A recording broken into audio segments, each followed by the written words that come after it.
सर्वमङ्गलमाङ्गल्ये शिवे सर्वार्थसाधिके शरण्ये त्र्यम्बके गौरी नारायणी नमोस्तुते। ओम नमः चंडिकाय।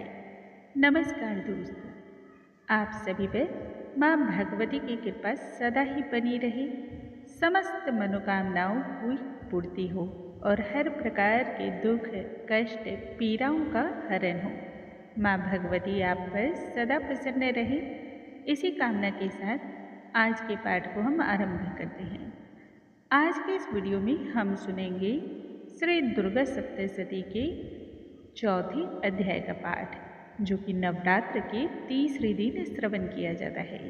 एक बात का विशेष तौर पे ध्यान रखें, जितने भी भक्त इस पाठ का श्रवण करते हैं उन सभी को पाठ के श्रवण से पूर्व यदि वह कवच, अर्गला सूक्त तथा कीलक के पाठ का श्रवण कर लेते हैं, तब इसके चमत्कार को वह साक्षात महसूस कर सकते हैं। उनका रोम रोम कांप उठेगा, ऐसी माता रानी की कृपा होती है। इसलिए उन पाठों का श्रवण अवश्य करें। यदि आपके पास समय का अभाव हो तब ऐसे में आप अपने घर में ऑडियो फॉर्म में भी या वीडियो के फॉर्म में भी माता रानी की इन पाठों को बजाकर सुन सकते हैं। आइए माँ भगवती का ध्यान करते हुए आज के पाठ को हम आरंभ करते हैं। बोलो भगवती महामाया की जय, माँ दुर्गे की जय। चौथा अध्याय। इस पाठ में हम श्रवण करेंगे इंद्र आदि देवताओं के द्वारा देवी की स्तुति। ध्यान। सिद्धि की इच्छा रखने वाले पुरुष जिनकी सेवा करते हैं तथा देवता जिन्हें सब ओर से घेरे रहते हैं, उन जया नाम वाली दुर्गा देवी का ध्यान करें। उनके श्री अंगों की आभा काले मेघ के समान श्याम है। वे अपने कटाक्षों से शत्रु समूह को भय प्रदान करती हैं। उनके मस्तक पर आबद्ध चंद्रमा की रेखा शोभा पाती है। वे अपने हाथों में शंख, चक्र, कृपाण और त्रिशूल धारण करती हैं। उनके 3 नेत्र हैं। वे सिंह के कंधे पर चढ़ी हुई हैं और अपने तेज से तीनों लोगों को परिपूर्ण कर रही हैं। ऋषि कहते हैं, अत्यंत पराक्रमी दुरात्मा महिषासुर तथा उसकी दैत्य सेना की देवी के हाथ से मारे जाने पर इंद्र आदि देवता प्रणाम के लिए गर्दन तथा कंधे झुका करके उन भगवती दुर्गा का उत्तम वचनों द्वारा स्तवन करने लगे। उस समय उनके सुंदर अंगों में अत्यंत हर्ष के कारण रोमांच हुआ आया था।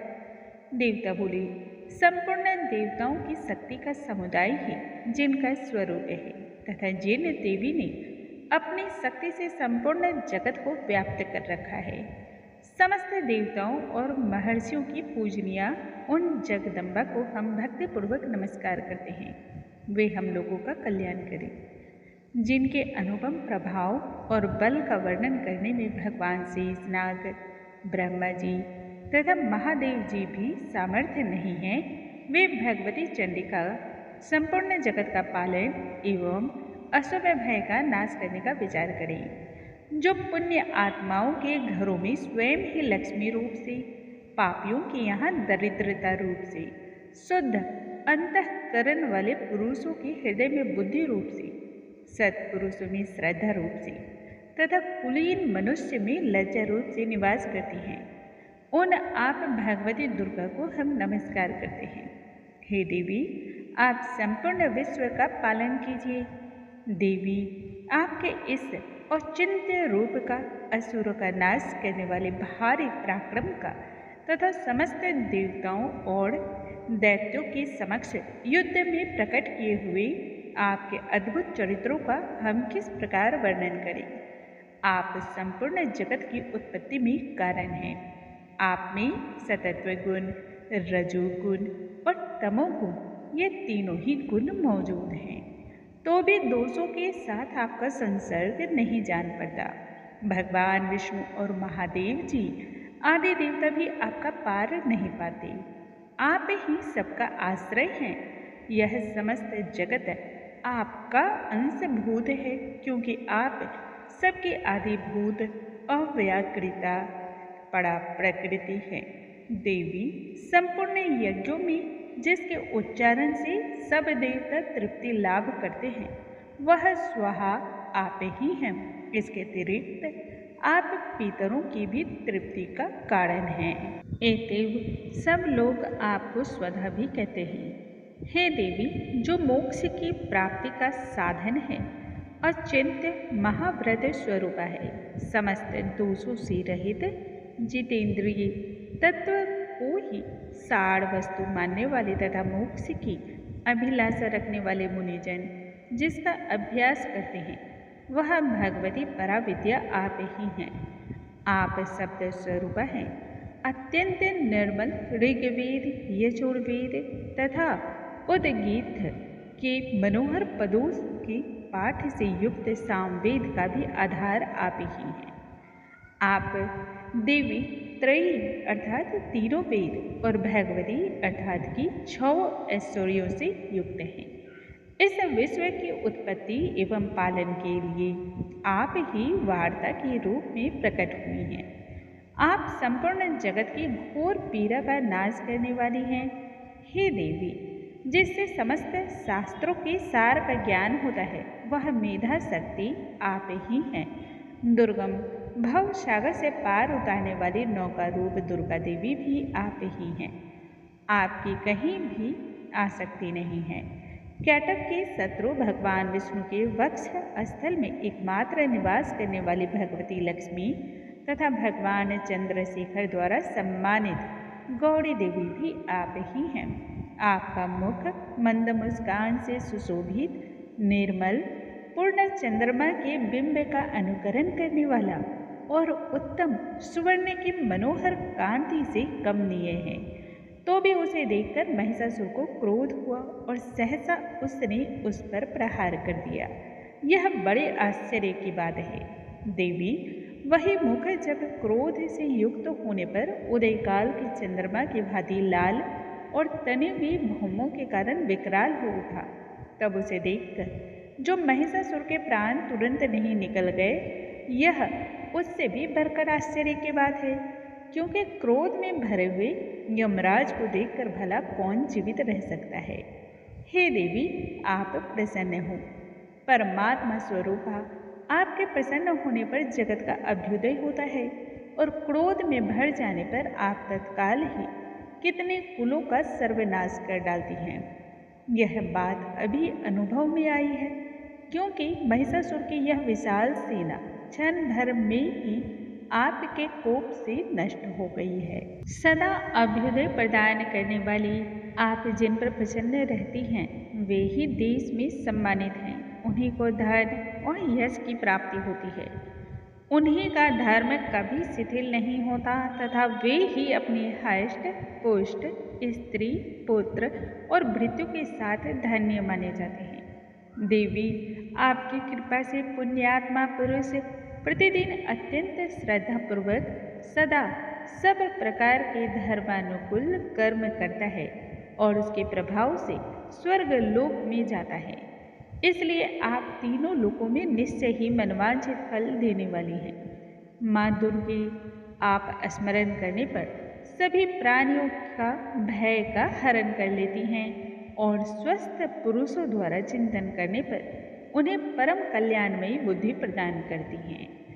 दुख, दरिद्रता और भय हरने वाली देवी, आपके सिवा दूसरी कौन है जिसका चिंतन सबका उपकार करने के लिए सदा ही दयार्द रहता है।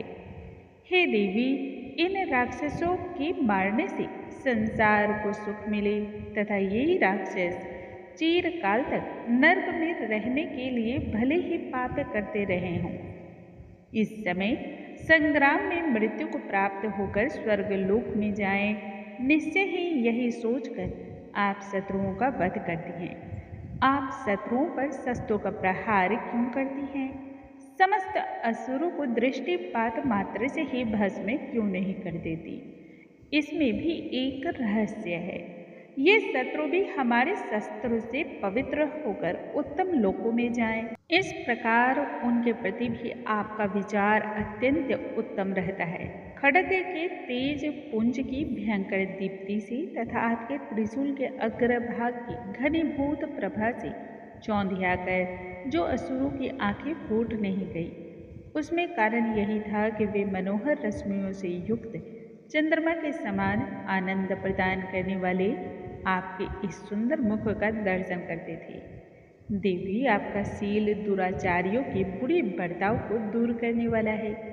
साथ ही यह रूप ऐसा है जो कभी चिंतन में भी नहीं आ सकता और जिसके कभी दूसरों से तुलना भी नहीं हो सकती, तथा आपका बल और पराक्रम तो उन दैत्यों का भी नाश करने वाला है जो कभी देवताओं के पराक्रम को भी नष्ट कर चुके हैं। इस प्रकार आपने अपने शत्रुओं पर भी अपनी दया ही प्रकट की है। वरदायिनी देवी, आपके इस पराक्रम की किसके साथ तुलना हो सकती है, तथा शत्रुओं को भय देने वाला एवं अत्यंत मनोहर ऐसा रूप भी आपके सिवा और कहाँ है। हृदय में कृपा और युद्ध में निष्ठुरता, ये दोनों बातें तीनों लोकों के भीतर केवल आप में ही देखी गई हैं। माता, आपने शत्रुओं का नाश करके समस्त त्रिलोक की रक्षा की है। उन शत्रुओं को भी युद्ध भूमि में मारकर स्वर्गलोक में पहुंचा दिया है तथा उन्मत्त दैत्यों से प्राप्त होने वाले हम लोगों के भय को भी दूर कर दिया है। आपको हमारा नमस्कार है। हे देवी, आप शूल से हमारी रक्षा करें। अंबिके, आप खड्ग से भी हमारी रक्षा करें तथा घंटा की ध्वनि और धनुष की टंकार से भी हम लोगों की रक्षा करें। हे चंडिके, पूर्व, पश्चिम और दक्षिण दिशा में आप हमारी रक्षा करें तथा ईश्वरी, अपने त्रिशूल को घुमाकर आप उत्तर दिशा में भी हमारी रक्षा करें। तीनों लोकों में आपके जो परम सुंदर एवं अत्यंत भयंकर रूप विचरते रहते हैं, उनके द्वारा भी आप हमारी इस भूलोक में की रक्षा करें। अंबिके, आपके कर पल्लवों की शोभा पाने वाले खड्ग, शूल और गदा आदि जो जो अस्त्र हों, उन सब के द्वारा आप सब ओर से हम लोगों की रक्षा करें। ऋषि कहते हैं, इस प्रकार जब देवताओं ने जगन माता दुर्गा की स्तुति की और नंदन वन के दिव्य पुष्पों एवं गंध चंदन आदि के द्वारा उनका पूजन किया, फिर सबने मिलकर जब भक्तिपूर्वक दिव्य धूपों की सुगंध निवेदन की, तब देवी ने प्रसन्न वदन होकर प्रणाम करते हुए सब देवताओं से कहा। देवी कहने लगी, देवताओं, तुम सब लोग मुझसे जिस वस्तु की अभिलाषा रखते हो उसे मांगो। देवता बोले, भगवती ने हमारी सब इच्छा पूर्ण कर दी, अब कुछ भी बाकी नहीं है, क्योंकि हमारा यह शत्रु महिषासुर मारा गया। महेश्वरी, इतने पर भी यदि आप हमें और वर देना चाहती हैं, तो हम जब जब आपका स्मरण करें तब तब आप दर्शन देकर हम लोगों के महान संकट दूर कर दिया करें, तथा प्रसन्न मुखी अंबिके, जो मनुष्य इन श्रोक्तों के द्वारा आपकी स्तुति करे, उसे वित्त, समृद्धि और वैभव देने के साथ ही उसके धन और स्त्री आदि संपत्ति को भी बढ़ाने के लिए आप सदा हम पर प्रसन्न रहें।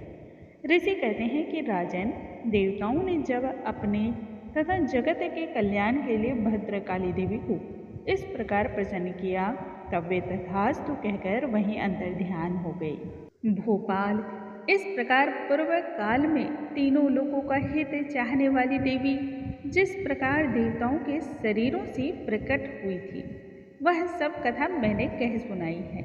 अब पुनः देवताओं का उपकार करने वाली वे देवी दुष्ट दैत्यों तथा शुंभ निशुंभ का वध करने एवं सब लोगों की रक्षा के लिए गौरी देवी के शरीर से जिस प्रकार प्रकट हुई थी, वह सब प्रसंग मेरे मुख से सुनो, मैं उसका तुमसे यथावत वर्णन करता हूँ।